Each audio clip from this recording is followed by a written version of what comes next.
Верховний Головнокомандувач Збройних сил України.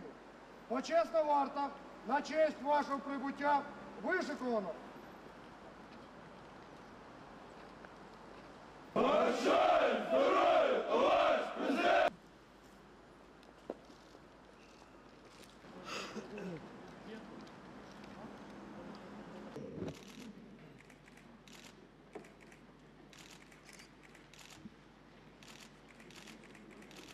Я чекаю на коротші терміни від міністра оборони і начальника Генерального штабу спільно підготовлену реалістичну концепцію радикального реформування Збройних сил.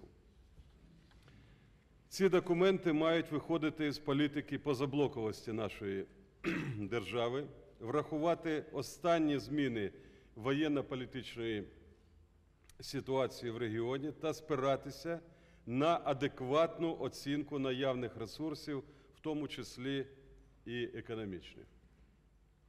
Головним результатом такої реформи має стати створення компактних і ефективних Збройних сил, здатних захистити національні інтереси України.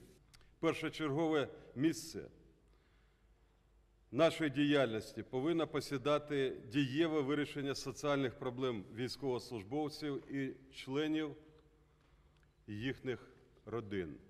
Чекаю від міністерства та уряду практичні заходи з подолання такого ганебного явища, яким є безквартирний офіцер. Треба також підняти і рівень грошового забезпечення військових. Ми в цьому році будемо збільшувати фінансування Збройних сил, переобладнання і забезпечення військовою технікою. Всі прояви марнотратства, а тим більш корупції, будуть жорстко каратися. Мною надані всі відповідні доручення. Військові не повинні військового громадського права забувати про мені змогу працювати з Віктором Федоровичем Януковичем. Зважаючи на відомі всі економічні проблеми, ми право можете розраховувати на мою всебічну підтримку. Бажаю вам за увагу.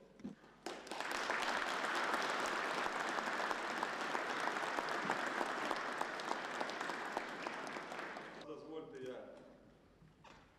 зачитаю коротко указ про призначення Соломатіна міністром оборони України. Призначити Соломатіна Дмитра Альбертовича міністром оборони України. Посвідчення.